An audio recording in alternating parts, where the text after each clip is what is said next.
많은 대선 예비 후보들이 정말 우리나라를 살기 좋은 나라로 만들겠다 이렇게 외치면서 많은 공약들을 얘기하고 내가 적임자다 이렇게 소리를 높이고 있습니다. 정말로 간절히 바라기는 우리나라가 그분들이 얘기하는 것, 그 모든 것들이 다 이루어져서 정말 살기 좋은 나라, 정말 좋은 나라가 되기를 소망합니다. 그러나 아마도 우리가 너무 큰 기대는 하지 않는 것이 좋을 듯 합니다. 왜냐하면 우리가 그동안 보수 정권도 세워봤고 진보 정권도 세워봤고 다 세워봤어요. 다 세워봤지만 국민들의 기대를 제대로 충족해주는 정부는 이제까지 경험해보지 못했기 때문에 그렇습니다. 한 4, 5년 전에 여러분 이번 정부 출범할 때도 얼마나 큰 기대를 했습니까? 참 기대 많이 했습니다. 그러나 그럼에도 불구하고 여전히 여러 가지로 부족함이 많은 정부였다. 그렇게 얘기할 수 있을 것 같습니다. 그래서 이제는 좀 그런 생각이 듭니다. 그래, 사람이 하는 일이 그렇지 뭐 사람이 그리 천지개벽할 만한 그런 세상을 만들 수 있겠나. 그저 지금보다 조금 더 나은 나라를 만든다면 그냥 그것으로 만족을 해야지 하는 그런 생각을 하게 되는 거죠.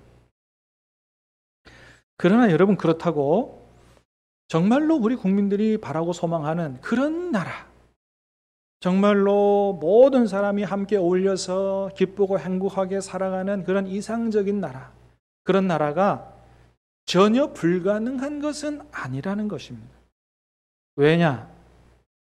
오늘 하나님의 말씀에서 그런 나라가 실제로 가능하다. 하나님이 그렇게 말씀해 주시기 때문입니다. 사랑하는 여러분, 하나님이 말씀하시면 가능한 줄로 믿습니다. 하나님께서 오늘 본문에서 정말로 모든 사람이 기쁘고 행복하게 살아갈 수 있는 그런 나라의 모습을 우리에게 보여주고 계십니다. 자, 오늘 17절 말씀 다시 한번 보겠습니다. 17절 시작. 보라, 내가 새 하늘과 새 땅을 창조하나니 이전 것은 기억되거나 마음에 생각나지 아니할 것이라. 아멘. 자, 오늘 하나님께서 우리에게 가장 이상적인 나라를 보여주시는데 내가 새 하늘과 새 땅을 창조한다 이런 말씀으로 시작합니다. 새 하늘과 새 땅을 창조함으로 말미암아 이런 세계를 만드는데 여기서 말하는 새 하늘과 새 땅은 저기 요한계시록에서 말씀하시는 새 하늘과 새 땅, 이런 새 하늘과 새 땅을 얘기하는 건 아닙니다. 요한계시록에서 말씀하시는 새 하늘과 새 땅을 만들고 내가 만물을 새롭게 하노라 라고 할 때에 세워지는 나라는 역사의 마지막에 가서 하나님께서 이루시는 최종적인 하나님의 나라를 가리키는 거지만 오늘 본문에서 말씀하시는 새하늘과 새 땅을 통해서 만드시는 나라는 이 땅, 역사 가운데서 실제로 현실적으로 이루어지는 그런 나라를 이야기하는 거예요. 자, 18절 말씀을 한번 봅니다. 시작. 보라, 내가 예루살렘을 즐거운 성으로 창조하며 그 백성을 기쁨으로 삼고. 하나님께서 새하늘과 새 땅으로 만드시는 나라를 이렇게 말씀하세요. 예루살렘을 즐거운 성으로 만들겠다. 이 땅을 얘기하는 거죠. 21절도 봅니다. 시작. 그들이 가옥을 건축하고 그 안에 살겠고 포도나무를 심고 열매를 먹을 것이며. 그렇습니다. 이 땅에서 집을 짓고 그 안에 살고 농사 짓고 일하고 그것으로 먹고 사는 오늘 본문에서 말씀하시는 새하늘과 새 땅으로 창조하는 나라는 이 세상 현실 가운데 이루어지는 그런 나라를 이야기하는 것입니다. 그 나라가 얼마나 좋은 나라냐 하면 이전 것들이 기억나지 않을 정도로, 과거의 아픔과 슬픔들이 기억나지 않을 정도로 완전히 새로워진 그런 좋은 나라라고 말씀하고 계세요. 사랑하는 여러분, 간절히 바라기는 우리나라의 앞날에 오늘 하나님이 말씀하시는 것 같은 이런 아름답고 이상적인 나라, 이런 복된 나라가 이루어질 수 있게 되기를 주님의 이름으로 축복합니다. 자, 그럼 한번 보겠습니다. 하나님이 보여주시는 나라가 얼마나 좋은 나라인가. 첫 번째는 기쁨과 행복이 가득한 나라다 말씀하십니다. 18절 19절 시작. 너희는 내가 창조하는 것으로 말미암아 영원히 기뻐하며 즐거워할지니라. 보라 내가 예루살렘을 즐거운 성으로 창조하며 그 백성을 기쁨으로 삼고 내가 예루살렘을 즐거워하며 나의 백성을 기뻐하리니 우는 소리와 부르짖는 소리가 그 가운데서 다시는 들리지 아니할 것이며. 자, 너희는 내가 창조하는 것으로 말미암아 영원히 기뻐하며 즐거워하라. 내가 예루살렘을 즐거운 성으로 창조하겠다. 하나님이 만드시는 세계는 기쁨과 즐거움이 가득한 세계라는 거예요. 아픔과 우는 소리, 부르짖는 소리 전혀 들리지 않는 그런 세계가 될 거다. 그렇습니다. 하나님이 만들어주시는 새 나라는, 하나님이 보여주는 새 나라는 지난날의 아픔과 기억이 기억되지 않을 정도로 그런 좋아진, 그렇게 새로워진 그런 나라라고 하는 것입니다. 여러분, 우리나라도 지난날을 돌이켜보면 얼마나 아픔의 순간들이 많았는지 몰라요.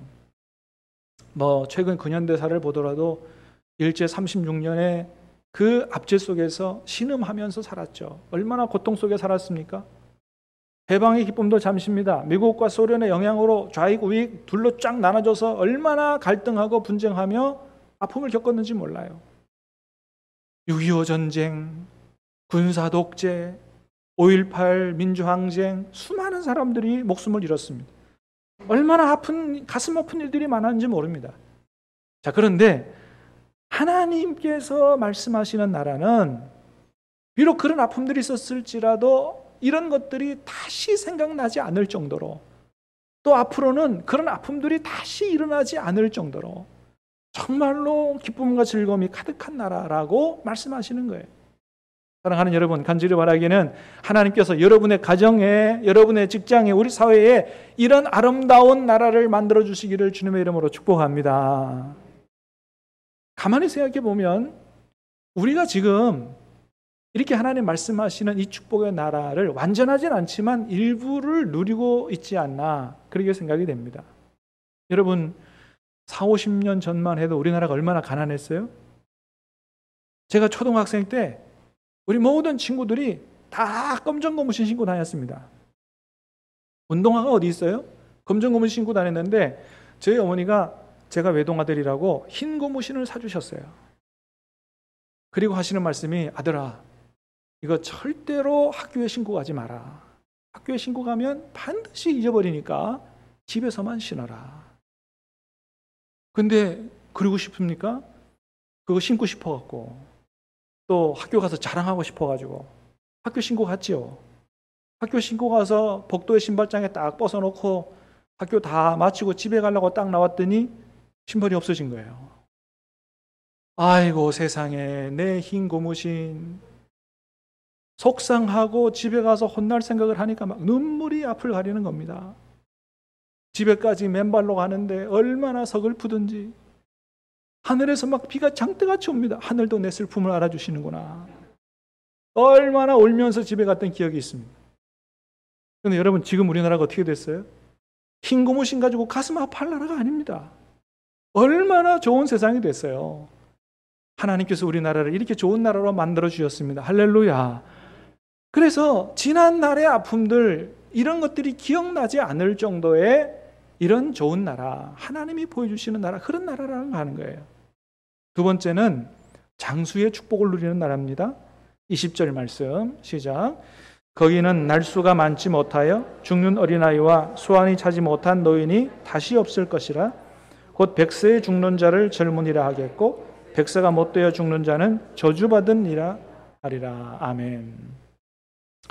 자, 하나님이 보여주시는 축복의 나라 두 번째 모습은 장수의 축복을 누리는 나라고 하는 겁니다.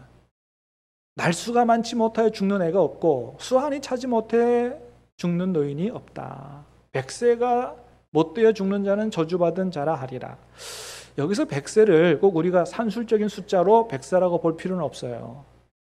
그만큼 장수하는 축복을 누리는 나라다, 이렇게 얘기할 수 있습니다. 시편 92편에 보니까 하나님의 복을 받은 사람은 이런 축복을 누린다 그랬어요. 자, 읽어봅니다. 시작. 의인은 종려나무같이 번성하며 레바논의 백향목같이 성장하리로다. 그는 늙어도 여전히 결실하며 진액이 풍족하고 빛이 청청하니. 아멘. 그렇습니다. 하나님의 복을 받게 되면 나이가 많아도 여전히 결실하고 진액이 풍족하고 빛이 청청하다 그랬어요. 그냥 쇠하여 가는 그런 처참한 비참한 노년이 아니라 하나님의 은혜 가운데 영육으로 강건해서 그 얼굴에 하나님의 은혜의 빛이 드러나는 이런 삶을 살게 된다. 사랑하는 여러분, 간절히 바라기는 여러분 모두의 삶 속에 이런 하나님의 은혜와 축복이 있게 되기를 주님의 이름으로 축복합니다. 영육으로 강건하고 장수하는 축복의 나라, 하나님이 보이시는 두 번째 모습이에요. 세 번째는 평화로운 일상의 축복을 누리는 나라입니다. 21절 시작. 그들이 가옥을 건축하고 그 안에 살겠고 포도나무를 심고 열매를 먹을 것이며. 아멘. 그렇습니다. 하나님이 보여주시는 복된 나라의 모습 중에 하나는 이렇게 자기 집을 짓고 그 안에 살고 또 포도나무 심고 열매를 먹는다. 자기의 일을 열심히 해서 그 얻은 소산으로 그 열매로 먹고 살 수 있는 이런 평화로운 일상의 축복을 누리는 나라라고 하는 거예요. 그런데 요즘은 이런 기본적이고도 평화로운 일상의 축복이 깨지고 있는 것 같아요. 코로나 때문에 깨지고 너무 높이 오를 대로 오른 집값 때문에 깨지고 있는 것 같습니다. 지금은 그저 성실하게 일해서 먹고 살고 집 사고 할 수 있는 그런 시대가 되지 않았어요. 얼마나 가슴 아픈 일인지 모릅니다. 그래서 앞으로 대통령 될 사람은 이런 문제를 해결하고 모든 국민이 기본적이고도 평화로운 일상의 축복을 누리고 살아갈 수 있는 이런 사회를 만드는 이런 사람이 대통령이 돼야 돼요. 여러분, 이 일을 위해서 기도하시고 내년에 선거 다 잘하시기를 바랍니다. 그래서 우리가 하나님의 은혜 가운데 모든 국민들이 기본적인 이 삶을 걱정하지 않고 살아갈 수 있는 이런 복된 나라 될 수 있게 되기를 주님의 이름으로 축복합니다. 네 번째는 다른 나라에 침략을 당하지 않도록 안전이 보장된 나라. 이런 나라가 하나님이 보여주시는 축복의 나라예요. 22절 시작. 그들이 건축한 데 타인이 살지 아니할 것이며 그들이 심은 것을 타인이 먹지 아니하리니 이는 내 백성의 수완이 나무의 수완과 같겠고 내가 택한 자가 그 손으로 일한 것을 길이 누릴 것이며. 아멘. 그렇습니다. 오늘 본문에서 보여주는 하나님이 주시는 축복의 나라는 하나님이 지켜주시는 안전이 보장된 나라입니다. 여러분, 그렇습니다. 하나님이 지켜주셔야 된다는 거예요. 여러분, 한 나라의 흥망성쇠는 하나님의 손에 있는 줄로 믿습니다. 우리는 그거 믿는 거예요. 그래서 우리는 우리나라의 안전이 국방력에 있다기보다는 하나님의 손에 있다고 그렇게 믿고 하나님 의지하는 나라가 되어야 하는 것이죠. 여러분, 이게 줄곧 성경에서 말씀하는 겁니다. 하나님께서 지켜주셔야 된다. 이사야 54장에 보니까 이런 말씀이 있어요. 함께 읽습니다. 시작. 너를 치려고 제조된 모든 연장이 쓸모가 없을 것이라. 아멘. 이게 무슨 얘기냐 하면 다른 나라에서 우리나라를 치려고 만드는 무기들, 이런 무기들이 하나님께서 지켜주시고 막아주시면 그거 다 쓸모없게 될 거라는 거예요. 아무리 북한에서 핵무기 만들고 서울 불바다 얘기해도 하나님이 지켜주시고 막아주시면 그거 다 쓸모없는 연장이 되게 된다고 하는 것입니다. 여러분, 하나님께서 우리나라 지켜주시기를 축복합니다. 하나님께서 여러분의 가정과 직장과 사업장을 여러분을 미워하는 모든 대적들로부터 안전하게 지켜주시기를 주님의 이름으로 축복합니다. 그래서 23절에 보니까 이랬습니다. 시작. 그들의 수고가 헛되지 않겠고 그들이 생산한 것이 재난을 당하지 아니하리니 그들은 여호와의 복된 자의 자손이요 그들의 후손도 그들과 같을 것임이라. 아멘. 하나님이 지켜주셔서 그들의 수고가 헛되지 않도록, 우리가 수고하고 얻은 것들이 날아가지 않도록, 생산하는 것이 재난당하지 않도록, 그래서 하나님의 복된 자손이라 그러고 후손들도 그렇게 될 거다. 이런 하나님의 축복이, 하나님이 보여주시는 세상은 우리만 누리는 것이 아니고 우리 후손들 자자손손이 누릴 수 있는 이런 나라가 하나님이 생각하시는 복된 나라다라고 하는 겁니다. 다섯 번째는 하나님과의 관계가 회복된 나라입니다. 24절 시작. 그들이 부르기 전에 내가 응답하겠고 그들이 말을 마치기 전에 내가 들을 것이며. 자, 하나님이 보여주시는 이상적인 나라는 우리가 기도하기도 전에 이미 하나님께서 필요한 거 아시고 축복하시고 채워주시는 그런 나라다. 이건 뭘 의미하냐 하면 그만큼 우리나라가 하나님과의 관계가 완전히 회복됐다고 하는 것을 얘기하는 것입니다. 여전히 죄짓고 회개하지 않고 죄가 그대로 남아있다면 그 죄가 하나님과 우리와의 사이를 갈라낸다 그랬어요. 하나님의 능력이 없어서 우리 기도 응답 안 하시는 게 아니고 죄가 우리를 하나님과의 관계를 갈라냈다 그랬습니다. 우리가 하나님 앞에 회개하고 우리 모든 죄가 용서받고 하나님과의 관계가 회복되면 기도하기도 전에 하나님께서 우리의 필요를 아시고 채워주신다는 말씀을 하고 계시는 거예요. 사랑하는 여러분, 저와 여러분이 하나님과의 관계가 회복될 수 있게 되기를 축복합니다. 우리나라도 하나님과의 관계가 좋아질 수 있게 되기를 축복합니다. 그래서 하나님이 기뻐하시는 나라가 되면 기도하기 전에 하나님께서 우리나라를 축복하시고 채워주시는 이런 나라가 된다고 하는 거죠. 여섯 번째는 이웃과 함께 더불어 사는 나라가 하나님이 생각하시는 축복의 나라입니다. 25절 시작. 이리와 어린 양이 함께 먹을 것이며 사자가 소처럼 짚을 먹을 것이며 뱀은 흙을 양식으로 삼을 것이니 나의 성산에서는 해함도 없겠고 상함도 없으리라 여호와께서 말씀하시니라. 아멘. 이리와 어린 양이 함께 먹을 거다. 여러분, 사실은 동물의 세계에서는 가능하지 않죠. 이리와 어린 양이 어떻게 함께 먹습니까? 이리가 어린 양을 잡아먹는 거죠. 그러나 하나님이 생각하시는 나라는 그런 나라가 아니다. 약육강식이 사라지고 강자와 약자가 함께 어울려 사는 그런 나라가 하나님이 생각하시는 나라다. 여러분, 이런 이미지는 이사야 11장에도 있죠. 같이 보겠습니다. 시작. 그때 이리가 어린 양과 함께 살며 표범이 어린 염소와 함께 누우며 송아지와 어린 사자가 살찐 짐승이 함께 있어 어린 나이에게 끌리며. 아멘. 물론 여러분, 완성된 천국에서 이런 말씀이 그대로 이루어질 수 있어요. 그런데 이 말씀은 단순히 완성된 천국에서의 그림을 보여주는 게 아니에요. 이사야서에서 말씀하신 이런 나라는 이 땅에서 이루어지는 현실적인 나라를 이야기합니다. 이건 뭘 얘기하는 거냐 하면 사람 사는 사회를 얘기하는 거예요. 이리와 어린 양, 표범과 어린 염소, 이거는 강자와 약자를 얘기하는 겁니다. 하나님이 생각하시는 나라는 이런 강자와 약자가 함께 사는 거예요. 여기 함께라는 말이 강조되고 있어요. 함께 살며, 함께 누우며, 함께 있어. 그렇습니다. 여러분, 하나님 나라의 특징은 뭐냐? 재벌을 타파해서 그 재벌의 돈을 어려운 사람들에게 나눠주는 것이 아니라는 겁니다. 약자만 있는 게 아니고 강자도 함께 있는 사회, 재벌도 있어야 된다는 거죠. 그 재벌들이 자발적으로 정말로 하나님을 알고 하나님의 뜻을 실천하는 마음으로 나누고 베풀고 기부하고 이런 일들을 통해서 사회적 약자들과 함께 더불어 사는 나라, 이게 바로 하나님께서 생각하시는 나라라고 하는 거예요. 그러므로 말미암아 필리핀 부익부의 문제가 해결되고 더불어 사는 나라. 여러분, 그래서 우리는 재벌 타파를 외치면 안 됩니다. 재벌 타파는 공산주의가 외치는 거예요. 사랑하는 여러분, 간절히 바라기는 여러분의 하는 일이 하나님 축복 속에서 잘 되게 돼서 여러분의 자녀들이 하나님의 복 속에 잘 되게 돼서 재벌될 수 있게 되기를 주님의 이름으로 축복합니다. 그리고 그 축복으로 하나님의 뜻을 받들어 이 땅에 하나님의 나라를 이루어가는데 귀하게 쓰임받을 수 있게 되기를 주님의 이름으로 축복합니다.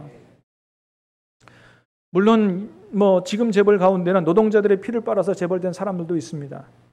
그러나 이제는 재벌 기업들도 그렇게 돈 벌어서는 안 된다고 하는 거죠.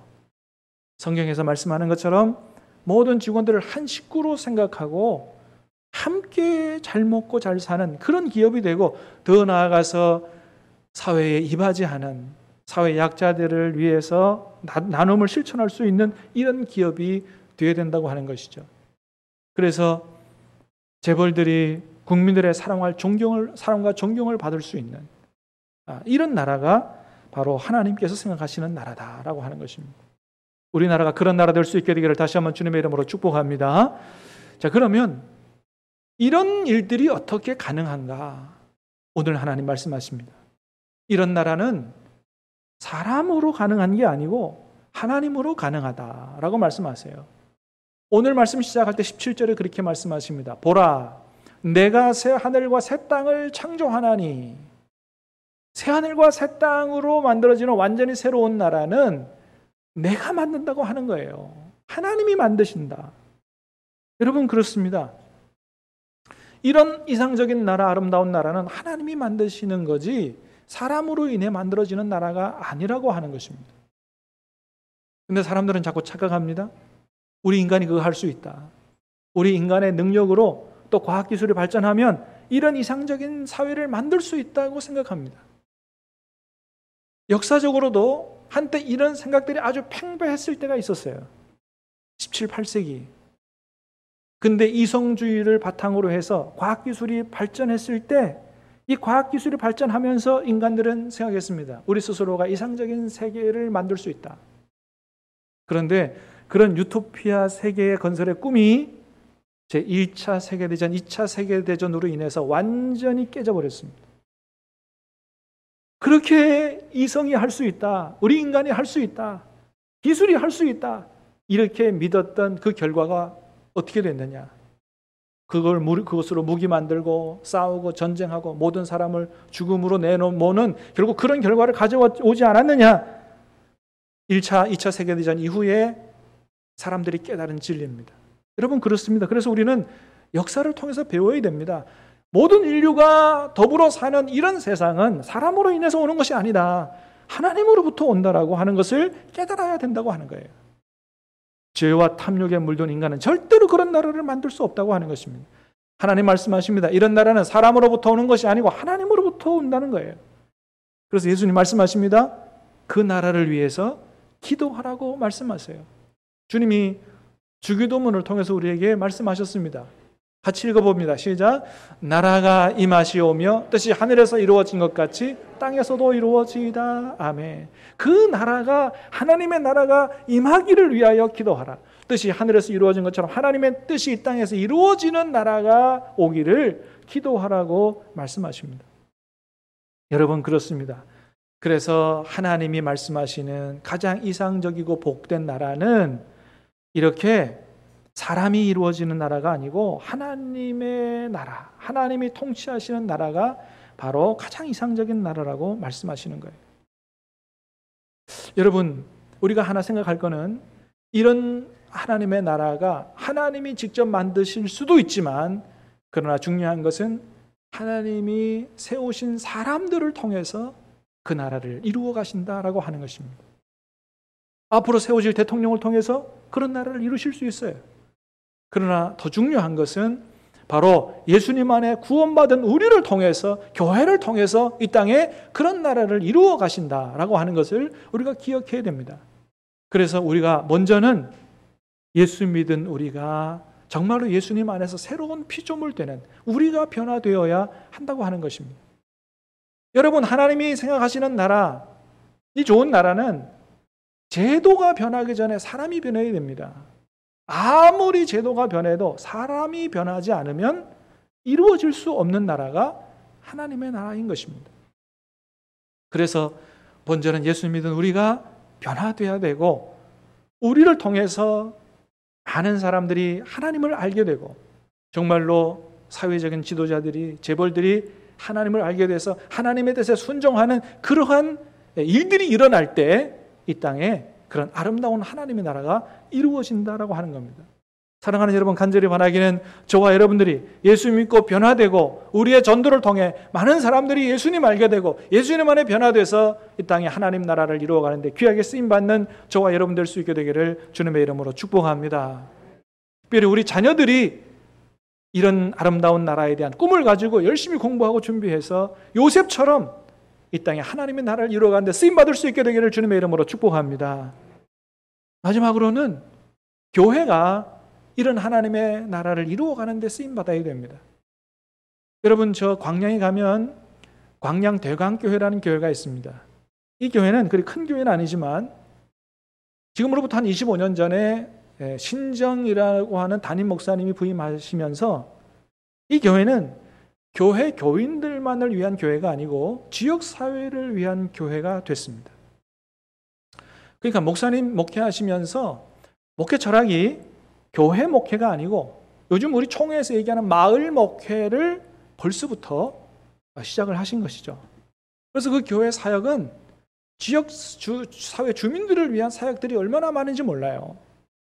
아기 학교부터 어린이집, 유치원, 카페, 아름다운 가게, 아로마 센터, 요양병원까지 얼마나 많은지 모릅니다. 그 지역 주민들을 그야말로 요람에서부터 노년에 이르기까지 천국에 가기까지 책임지는 이런 교회가 된 것입니다. 그래서 그런 교회 사역들을 통해서 많은 사람들을 구원하고 지역사회에 정말로 아름다운 하나님의 나라가 이루어지는 일에 귀하게 쓰임받는 교회가 바로 이 광양대광교회입니다. 여러분, 우리 한국교회가 정말로 이 땅에 이루어지는 하나님의 나라의 꿈을 가지고 이렇게 쓰임받는 교회가 된다면, 지역사회에 영향력을 미치는, 그래서 많은 사람들이 하나님을 바라볼 수 있는, 하나님을 알게 되는 이런 교회가 되게 된다면 여러분, 우리 한국이 얼마나 좋은 나라로 변화되겠습니까? 그야말로 하나님의 나라를 이루어가는 일에 쓰임받는 교회가 되게 되는 것이죠. 사랑하는 여러분, 간절히 바라기는 저와 여러분들도, 우리 교회도 이런 오늘 본문에서 보여주신 이런 아름다운 나라의 꿈을 가지고 기도하며 순종하며 하나님 앞에 귀하게 쓰임받는, 그래서 우리 지역사회에, 부산에 하나님의 나라가 임할 수 있게 되기를 주님의 이름으로 축복합니다. 우리 같이 찬양하고